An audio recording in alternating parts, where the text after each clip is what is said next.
All right, we are live. Hey there, beautiful people. Welcome back to another empowering episode of Save Our Sisters Unplugged, where we empower, inspire, and share stories to remind you that you are never alone in this journey of life. Today's episode will leave you both reflective and uplifted at the same time. I'm joined by the phenomenal and patient Miss Sonya Figueiredo, a transformational speaker, certified NLP practitioner, metadynamics coach, and a values led mentor. Sonia's resume is impressive with a background in strategic studies as a public servant, a successful business owner, and a trusted guide for teams navigating growth and resilience. But behind her powerhouse presence is a deeply personal story of survival and awakening. So, welcome to the mic, Miss Sonia. Thank you, Norine. Good to be here. It's um it's a great day, and I know we're going to have a great podcast. I know we will. I know we will. So let's dive right in because you and I have had plenty of conversations. We're going to go ahead and start with your background. So, for those that don't know you, can you share a little bit about your background and what inspired your healing journey? Oh, it certainly can. Um, well, as you know, I'm a coach now. I have run multi-billion-dollar projects within the public service, and I was lost the whole time. And Mm, when I say I was lost, it's because if we want to go right back, I was born premature. I was 3 months born early, and I spent 7 months in the hospital back in the days where skin on skin was not a thing, and babies were in humidity cribs and they were separated from their mothers, and all the care was very clinical. And what I know now, because I have uh, I have attachment issues, but I also have very much independent avoidance attachment issues. And that came from being born the way I was born. And my mother, what I know now is that she was disconnected from me. So she didn't build that bond with me. And as I was growing up, I felt very alone, and I felt as though I had to be the good girl and I had to please just so I could get a little bit of love. Now, it's not that she didn't love me. It's just that hmm her mothering style wasn't the one that I needed. And, it showed up very different with my brother and her relationship. And, I got You know, and that's unfortunate. And I guess I could sympathize with you with that because yes, that skin on skin is important to really start and create that first bond. And I guess sometimes when you don't really have that, you kind of feel disconnected from your mother. How old was mom when she had you? Mum was young back in the days when they all had children young. She was 18 Mm-hmm. and I was a honeymoon baby. So her and my dad didn't even have any real time to even Grow bond up a little bit. themselves, right? Yes. Yeah. So, yes, and, she almost it's one of these things that families don't really talk about a lot, they keep everything in the closet almost, and I most of my stories I know through sitting around a kitchen table listening to my grandmother and aunts and uncles. But she almost died herself when she had me. So she was also, you know, had this baby, couldn't hold this baby, me. She couldn't hold me. Mm-hmm. Uh, she was very sick herself. Then when she went home, she couldn't take the baby home. So there was a whole lot that would have been going on for her. And then when Yeah. I came home, for about 12 months after that, I was more of a high needs infant. And yeah, my grandmother looked after me a lot. So I actually got bonding with my grandmother more than I did with my mother. Yeah. Yeah. Do you think that because your mom was so young, that might have had something to do with her knowledge of parenting and how to bond with your baby at that time? Like, who was around to really teach her that that was something that needed to be done? Yeah, well, my grandmother was there, obviously, but I think particularly in the hospital, because everything was very clinical then. Even the fathers were never allowed in the birthing suite back then, or at least here in Right, Australia. Um, and then, of course, babies were never even allowed to be touched. You used to see them behind the glass right. window, and it was all the nursing staff. So I could imagine that what they knew even for the mothers back then. I mean, they used to call it hysterica. When mothers were having postnatal depression, "Oh, you're being hysterical." Mm, They didn't realize it was a thing back then. So, yeah. yeah, she definitely wouldn't have got all the information that is available to us now.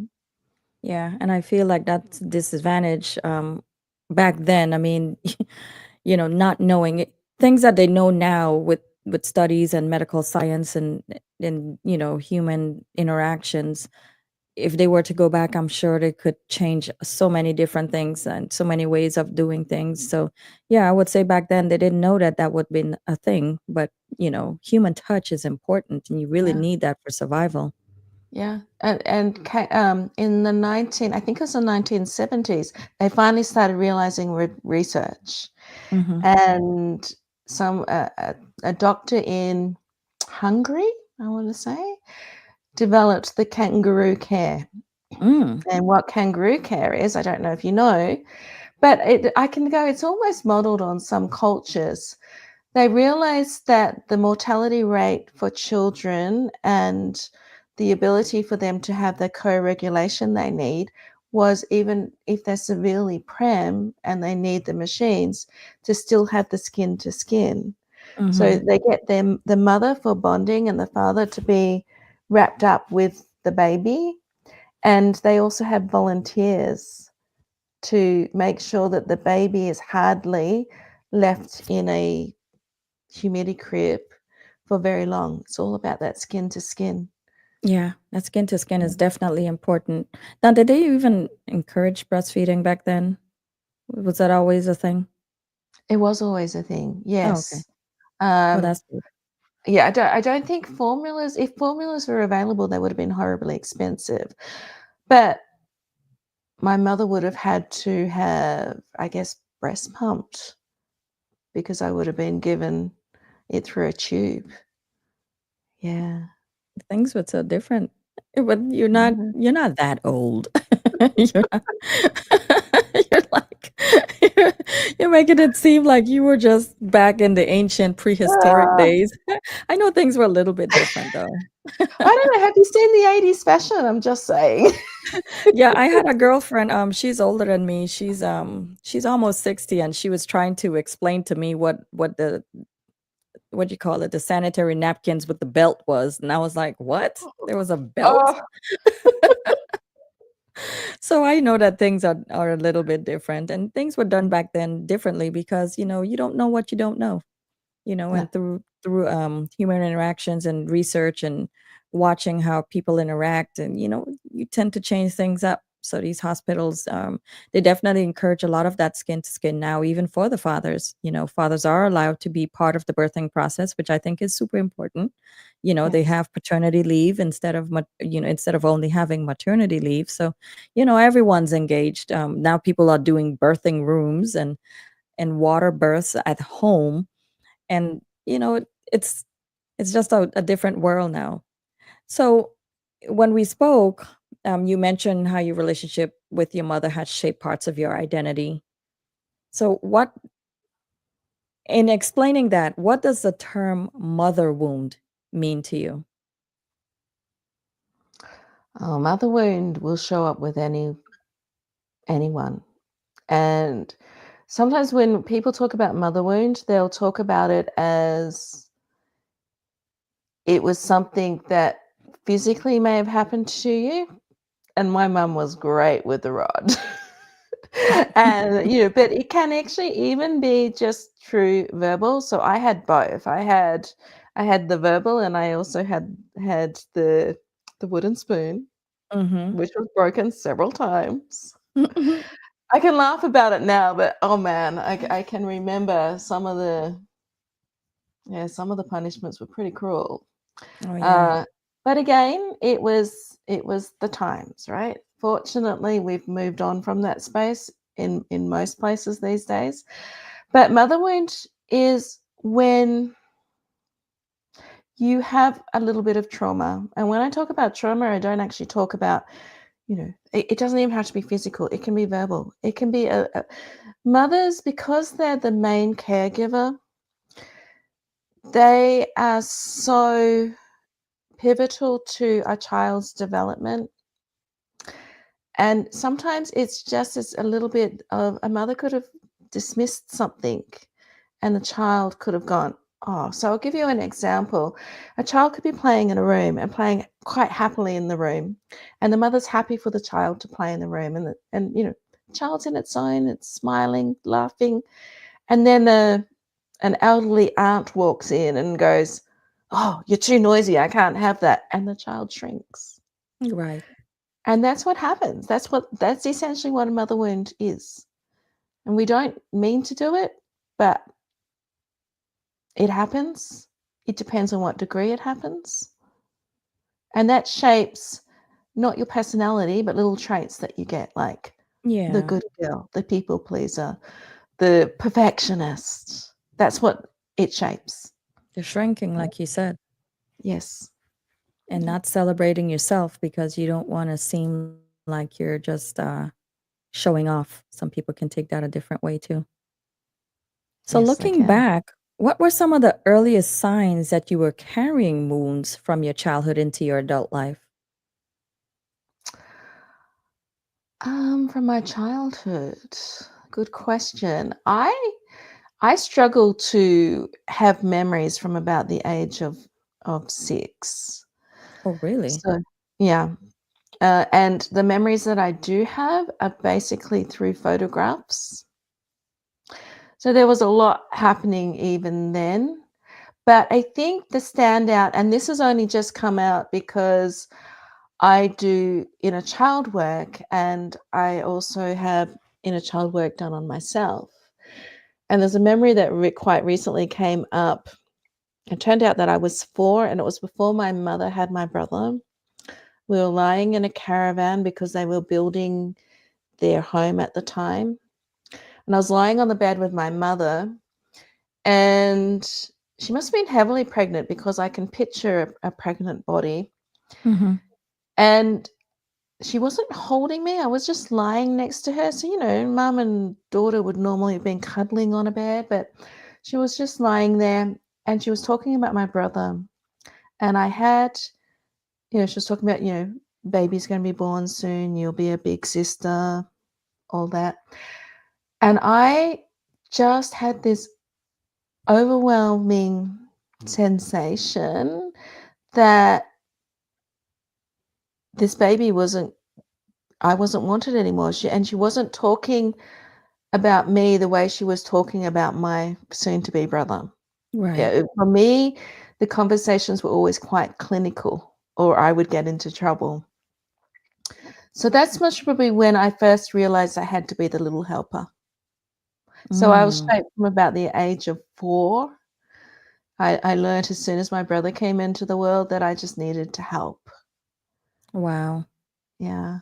And looking back on that, how do you feel about 4-year-old Sonya? I am in awe with her now because she Okay. did what she needed to do. And, I mean, we could go deep with some of these things that I have discovered as during my journey, but I have actually, Noreen, I've come now to a place of acceptance. You can't Okay. change your past, right? Dr. Joe Dispenza will tell you that we all live in our past. And people go, of course I don't live in my past. And I don't talk about my past, blah, blah, blah.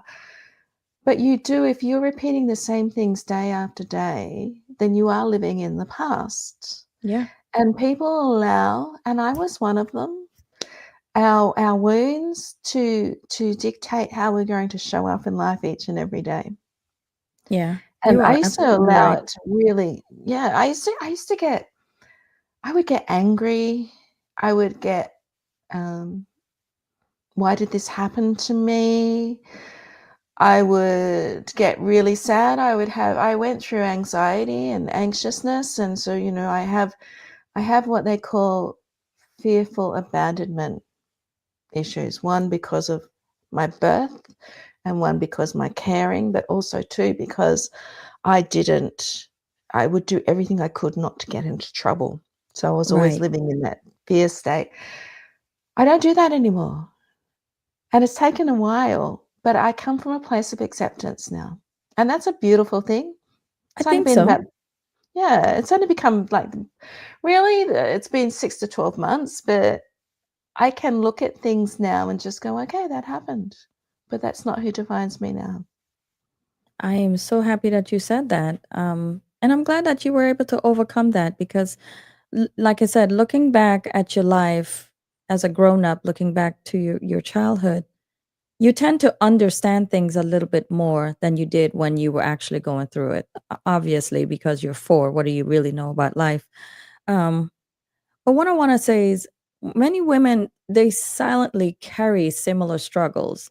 So, why do you think mother wounds are so difficult to talk about openly? It comes from a place of shame and guilt. Oh, that's deep. Yeah. Yeah.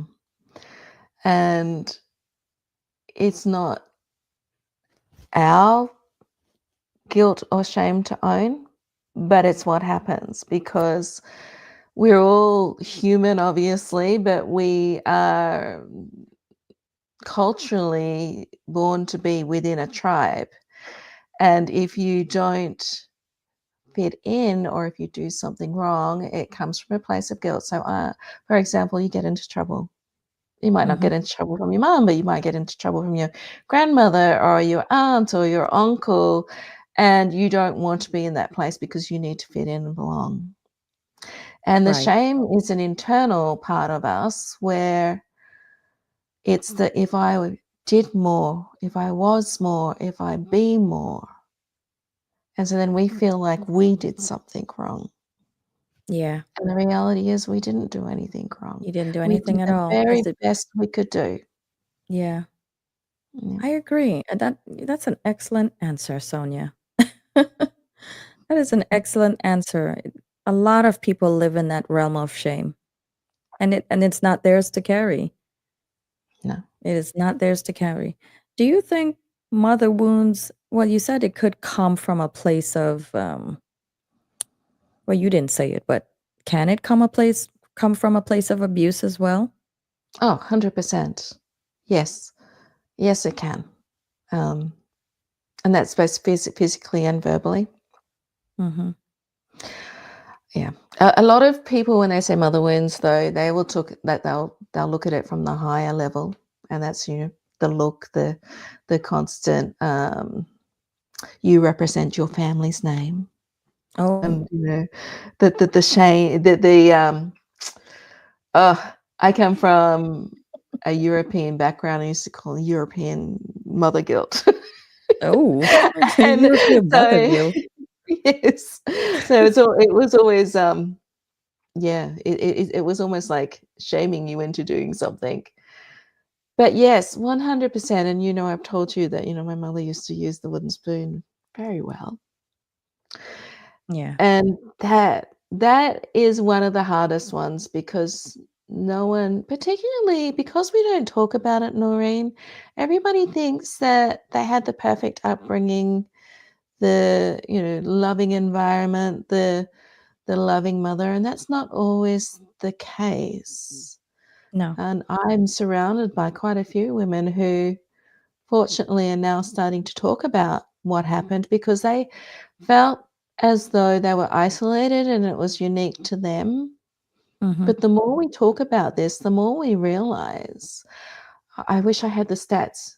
It's in the book I'm writing, but it's something like 65% of women will have a disconnected or a strained relationship with their mother when they grow up. Yeah. You And know, I we think we that push-pull happens to the best of us. The reason why I asked that question is because, I know in your initial definition of mother wombs, you did mention that your mother was really good with the wooden spoon and that type of physical abuse. But a lot of people, they tend to walk a thin line between discipline and abuse. And so they tend to dress up some of the abuse as discipline. What do you think Yes, about that? you're absolutely correct. A a lot of the times, it's a little bit like a mask. Um, you wouldn't even know what's going on between or behind those closed doors because the family will always present as what they want you to see. Exactly. And so, you know, the mother will even present to your friends like she's the sweetest person, that you're always very helpful and nice. Mhm, and everybody's like, "Man, your mom is so cool. I love her." And you're Mhm, just giving her the side eye like, "If you only knew. mhm, mm, yeah, If you only knew." So you talk absolutely. about, emotional conditioning. Can you explain what it is and how it shows up in our daily lives? Emotional conditioning is done almost on stealth mode as far as Sneaks I'm up on you. concerned. It does, and it comes from a caregiver, it doesn't even have to be your mother, and it also comes from, uh, the term in the psychology world is tribal patterns, I call it ancestral patterns. So Mhm. it's amazed the conditions that have been passed on. So, for instance, you know, the spoil the rod to was it? Yeah, spoil the rod to spoil the child, or I can't remember what that saying is, Spare the but rod, spoil the child. that's it. You know, that has come down from a family line. It's like boys don't cry. That's also come down. So it's all these subtle sayings that have come down from your family line. But it's also when you're at school, right? Right. You might not be the child who is the A grade child, and you might be sitting next to a girl or a boy, and you know, you're a teenager, and that person's just received their test. There's an A plus. You've received your test, and it might be a C or a D. And as the teacher's walking past, they say to you, "You need to study more." And automatically, everybody's looking at what mark you got. Right. And you feel the shame and you feel the guilt, and then that is one layer, that is one conditioning. And then you start becoming a perfectionist, or you start acting up. You know, you could become the joker in the classroom. And then you move on to workplace. And all those layers of being good and being perfect, being conditioning, will then show up as either imposter syndrome, Uh-huh. or if you feel like that you want to go for your next promotion, the way that you feel that you need the promotion is to be more, do more. So you work the longer hours, you put your hand up for anything in a meeting that needs to be done. That's not showing your worth. It's not showing you who you are. All that is signaling is that you're reliable and you're dependable. And I remember I came from a place where I did that, and I was going for my promotion and I didn't get it. And when I asked afterwards, do you know what my CEO told me? He said to me, "You are too important and valuable in the position you are now. If you become the director, we won't have a person like you on the floor." Mm. So he's trying to keep you stuck? Yeah, Wow. yeah. So, yeah, and it's It's how it shows up. We label the people pleaser, we label the perfectionist, we label the mother within the workforce, right? Or the what do you call it? The Work um, wife. work wife, and we I don't label believe in a work wife. We'll have to no, do a whole episode on that. yes, Mm-mm. yes, we do. But That's all these, disrespectful. it's terrible, and I'm laughing at myself because yeah, I've had over the years people go, well, this is my work wife. I even had it when a guy introduced me to his wife, and she said, "Oh, you're the work wife." I'm going, "Oh no," it's horrendous. It's like, Yeah. hang on a second, Yeah, that's you know, definitely what are you yeah, talking we'll have about? to do a whole other segment on that. I But have lots to say. mm, but So yes, let's segue for a little bit. yes, let's Let's do let's that. switch up the gears. You've been open about your experience with anorexia. Mhm, Can you share how it developed and what role emotional conditioning played in that battle? of course. Anorexia can show up for different reasons, but the studies and the statistics are showing that anorexia is unlike bulimia or other eating disorders, is done from a place of control, even though you don't realize why you're doing it. Mm, So, let me tell you the 3 times I had anorexia. The first time I was anorexic was 11 years old. And I was doing because I was a little bit chubby. My husband didn't like the taunts and things that were happening in the schoolyard. So obviously I wasn't feeling great about myself. And I knew that if I could start losing a little bit of weight, then things would be different.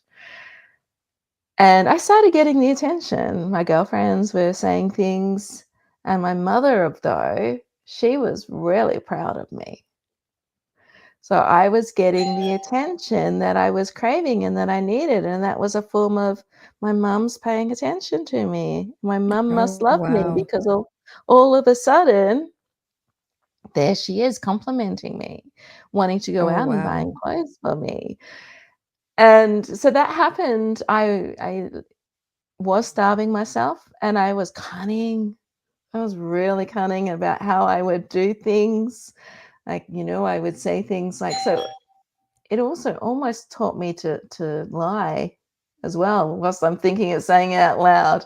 But, I'd say, "Oh, yeah, mum, I've had breakfast," or, and I would take the lunch and I would throw it out. Yeah. And in the evening, Sonia, I'd I go, really "Oh, hate to do this to you while you're in the middle of your story, but somebody is banging on my doorbell. oh, I'm so sorry. I'm gonna pause for 1 second. alright, that's alright."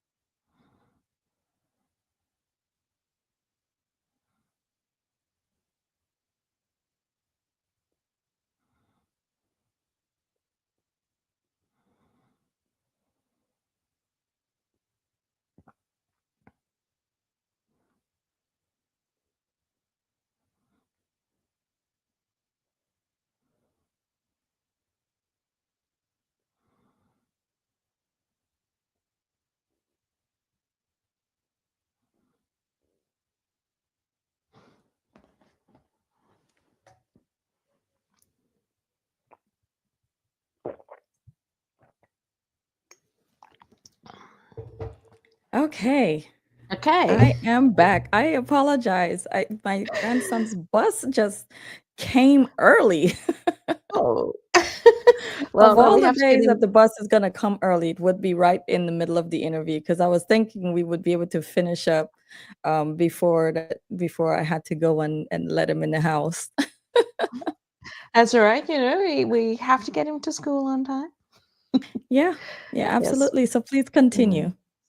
So anyway, 11, it taught me that I was getting the attention, and so that gave me control because I realized that if I did this, this is what's happening. I'm getting loved. I'm being seen.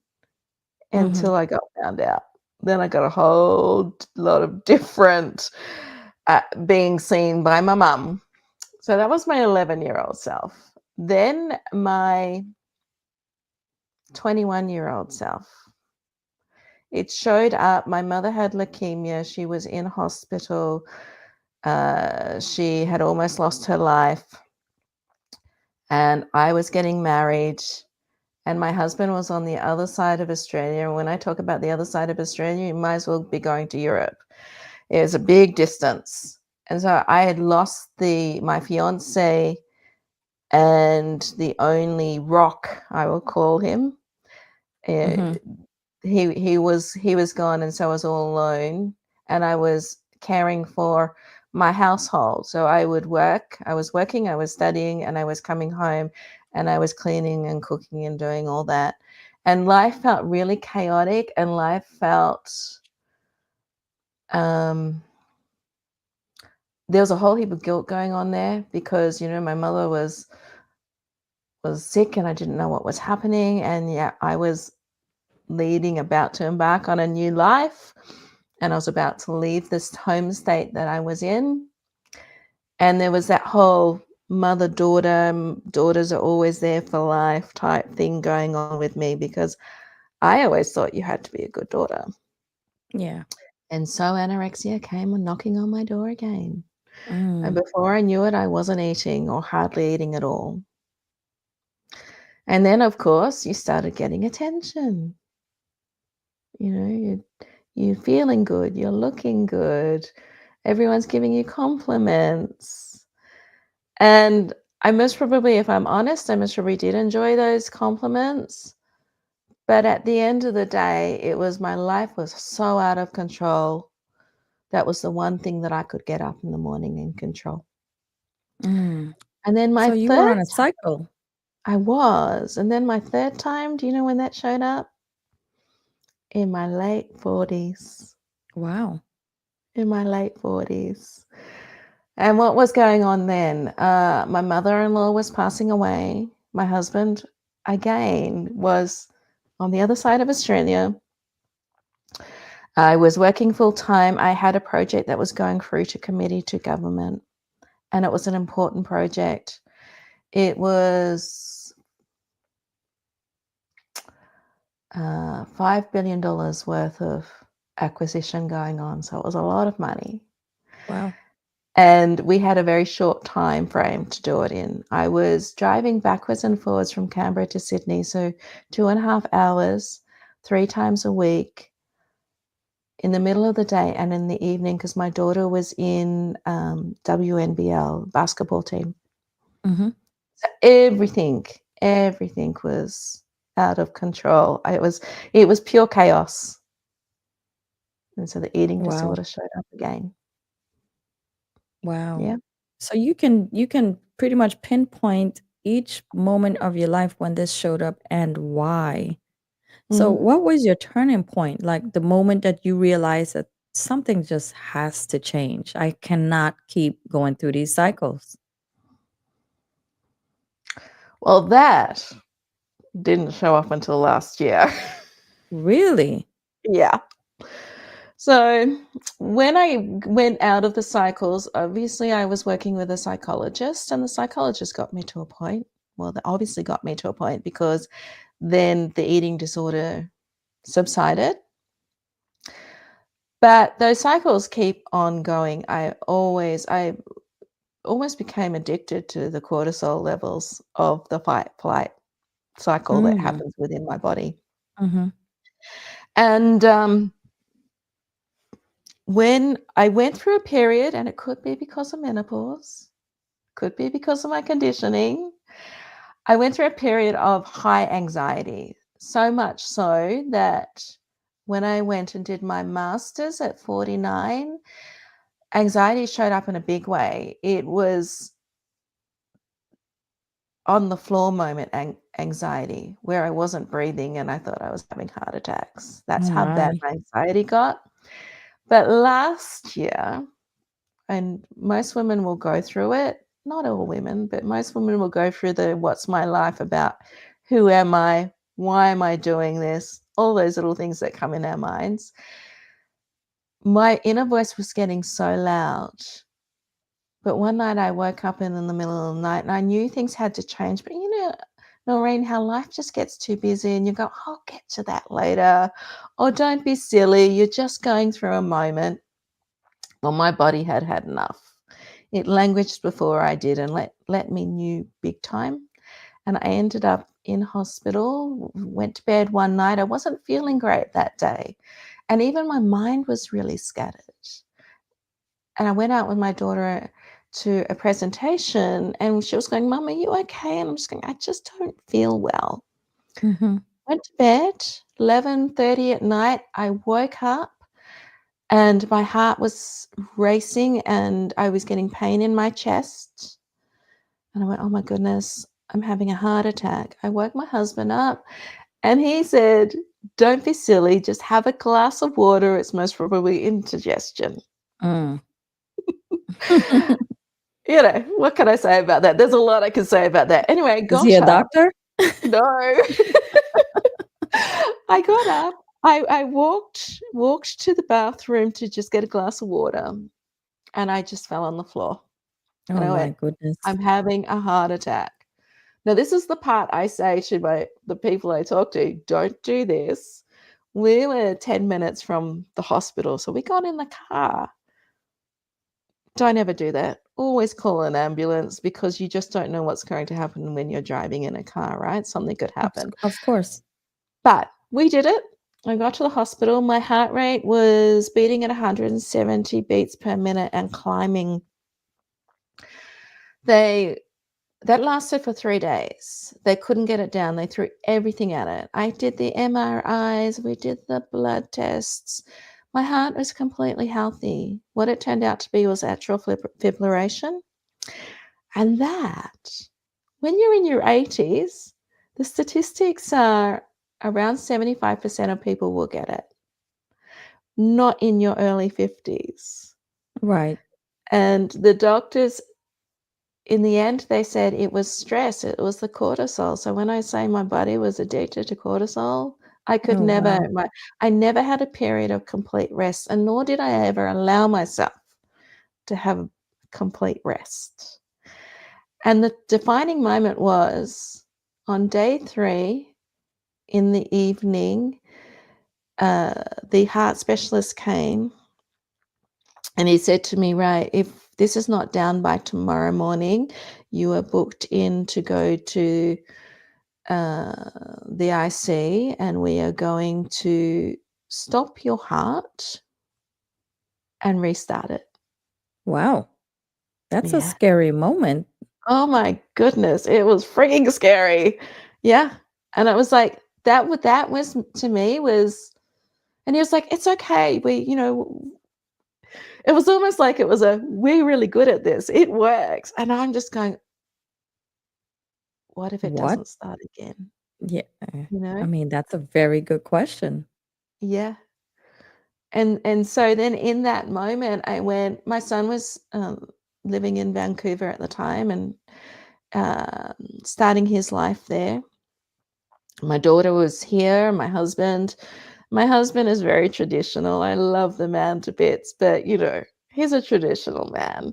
And all I could think of is, what's he going to do? And then what's my daughter going to do? Because we do have a very good relationship. And then my son being over on the other side of the world, and I'm just going, what are they going to do? And then it was, I'm not ready to go. And then it was, what is my legacy? Mm. All of this stuff. Life is And flashing then before your eyes. yeah, literally was. All those things that you hear about, it was. Yeah. And then I just went, I am repeating the same cycles. Not anorexia this time, but my body still talked to me. And that's when I knew things had to change. Wow. So what did you do to change those things? Well, the first thing I did, because even when I was a teenager, but my mum was sick then, so I didn't go to college like most of my girlfriends did, or most of my friends did back then, because I felt that I needed to care for the family, so I went out to work instead of going to college. But I always saw myself, I was always good with people. Empath runs through my blood, and that actually can be linked to childhood trauma, by the way. The more trauma they have, the more empathetic you tend to be. Yeah, And, so I saw myself as a, school guidance counselor or something like that. And I went, "Okay, what am I good at?" I'm actually good with people. So I did, okay. When I was my children were little, I looked at becoming a coach back in the 20s when things were just becoming trendy, but not mhm, quite there yet. And I went, right. "No, it's my time. I want to help women. I have lived this path. My path is not the same as every other woman, and nor should it be, but we have similarities, and most of us have a story. And I wanted to be able to give women that same support that I didn't get. So I Googled and I worked out a college that I wanted to go with, and I went through ICI, which is an accredited college and also has accreditation worldwide. And I wanted to go through them because I wanted to do more than just the surface level stuff. I Because love I it. know myself, and I think I told you that I had some inner child work done. And that's the type of stuff that I wanted. I wanted it to not only be mind, I wanted it to be centered, and I also wanted it to be cellular. I love it. And that's a really good path to be on. So you've essentially moved from pain into purpose. What advice would you give to women who are still in the middle of their struggle? The first thing is get uncomfortable with the uncomfortableness. Most women who have had some form of conditioning, and we all know women are very good at being busy. If you're constantly busy, you're probably running away from something. You just don't know it. Right, So find some time. If you can't spare a weekend away, carve out some time, half an hour a day, and just sit in the quietness. Your body, if you give your body permission to be quiet and give your body permission to know that it is safe, it will start telling you where the problems are. right. I agree. I definitely agree. Your body, there's a book, The Body Keeps the Score. Mhm. That is absolute truth right there. Absolute truth. And we really have to really take care of our bodies. Mind, spirit, I'm all about it. Mind, body, spirit. You have to really take care of all of those. I always tell my kids, you need to take care of your body while you're young because trust me, it will pay off when you're older. As I'm in my 50s myself. I'm in the club, so I know. So I'm trying to pass that legacy on. Take care of yourself while you're young. Don't overexert yourself and don't be all about the work. Take those moments for yourself. Listen to your body, be in tune with your body. Be careful what you're putting into it. And that's not just food. Be careful what you're allowing yourself to hear and be careful how you even managing your own self-talk. You Yes, have to manage that as well. So, what role do you think self compassion plays into healing from wounds like this? a lot. Absolutely. Because we talked about women or even men not talking about what happened to them. And that comes from the place of guilt and shame.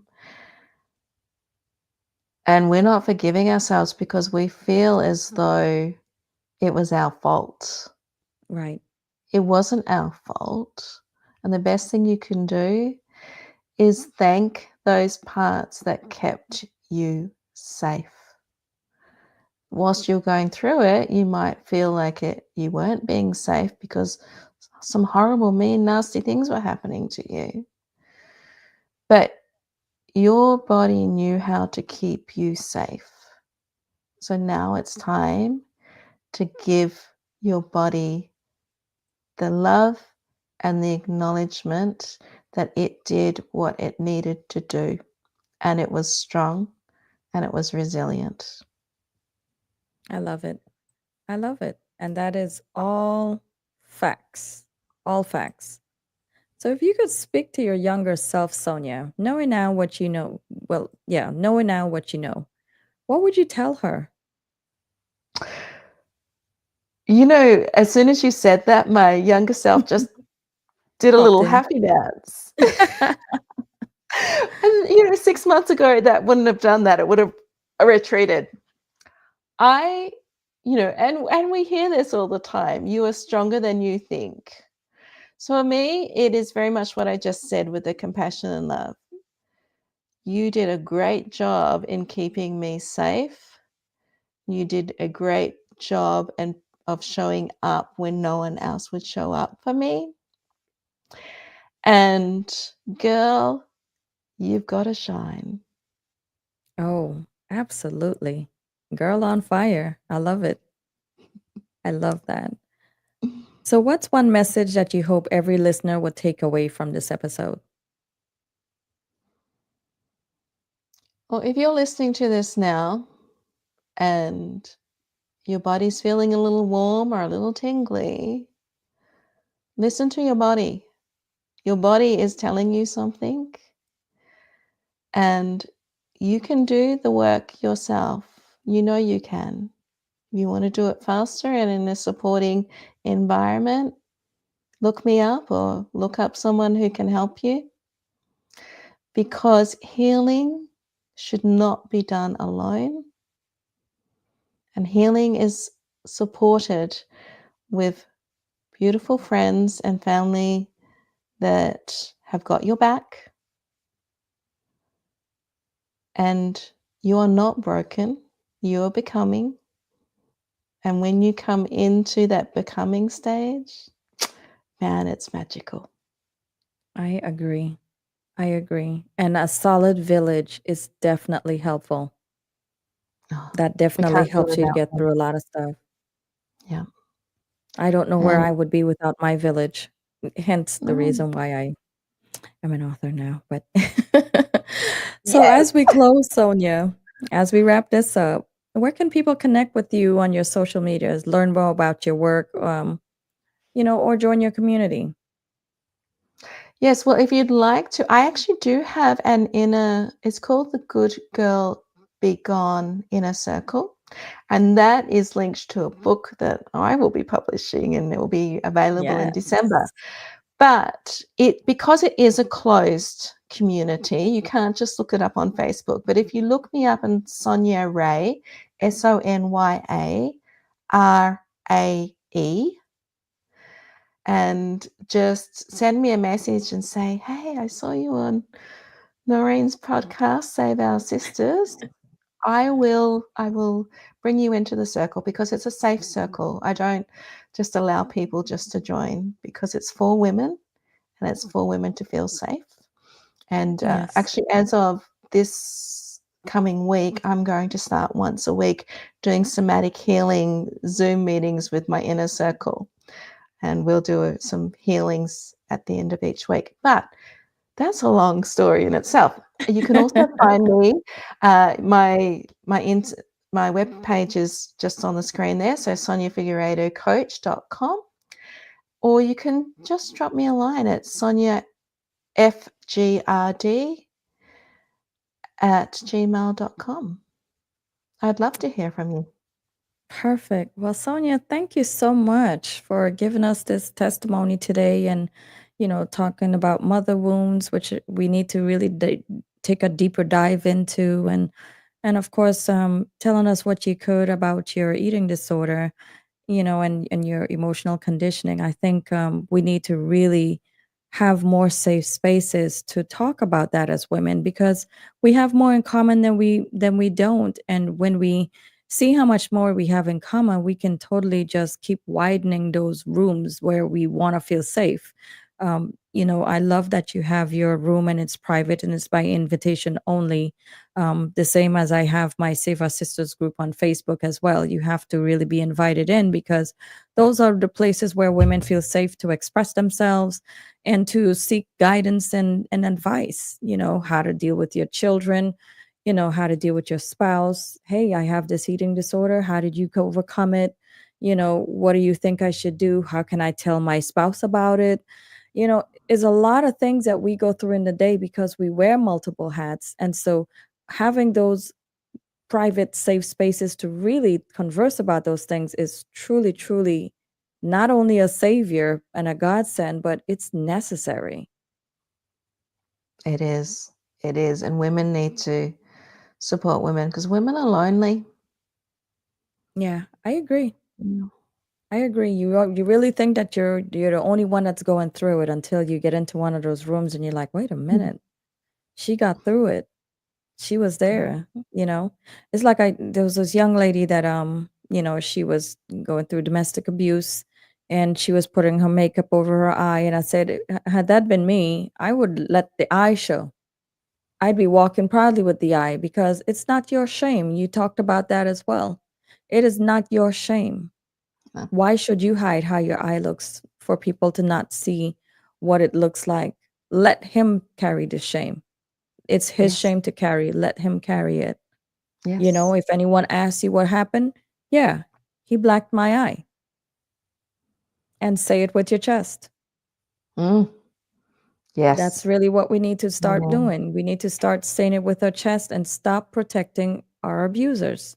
Stop protecting them. They're sleeping comfortable at night while you're up trying to figure out how you're going to cover this wound. Yeah, and that is so heavy. How heavy is that for the beautiful woman who is trying to hide that because she's Yeah, alone. And yeah, I said, shame. She feels like she's done something wrong. She's not done something she's not wrong. done anything wrong. Nothing And wrong. then of course we don't want to be judged like, oh my God, she got a black eye. Her man done beat her up last night. And you don't want to be gossiped about. So you cover it. Yeah. But the power, I feel, some people may disagree, but the power is standing with the black eye and saying, yes, my husband or my boyfriend or my partner, yes, we got into a fight and I got a black eye as a result of it. I pressed Yeah. charges. They're currently in jail. And I'm moving forward with my life. I'm going to protect myself. I'm going to protect my peace. And moving forward, I will no longer be with that person. And then Yeah. instead of those women gossiping, they would be able to link arms and congratulate her and stand with her and support her through her journey because it's going to be an uphill battle. It So, is. And the strength is in having women and their village supporting. absolutely, there's Yeah. strength in numbers. There's strength in those women supporting women because we need to really remove the stigma that women cannot support women or women cannot work together Yeah, or women are always judging each other. We need to cut it out. you Stop do. doing it. We're not going to get anywhere if we keep displaying that type of behavior. Let's just show up and show out for each other. Be there Yeah. for each other. Stand in solidarity. Stilettos on the ground, I always say. Let's Yeah. make them count for something. Let's just do it. If we're going to do it, let's just do it. Don't stand in judgment. Oh, well, what did she do? She probably didn't do anything. And even if she did something, does that mean she deserves to be hit? No, it does not. The one thing that keeps on coming up now is like, "This shit stops now." Yeah, absolutely. Yeah. That's what we Because need to do. We need yeah, it to stop right now. yeah, Right now. Well, I'm glad that you have your rooms and I'm glad that I'm sure that you're actually talking about those things in your rooms as well because I think it's super super important. I can't stress that enough that women need safe spaces and I'm glad that you're also providing one. So, yeah. Sonia, thank you so much. Thank you for all Oh, your you're patience. welcome. Thank you for your pearls of wisdom. Thank you for your advice. Thank you for your beautiful smile. And we will talk soon. We will. Thank you. Thank you, You're everyone. welcome. Peace and You blessings. you too.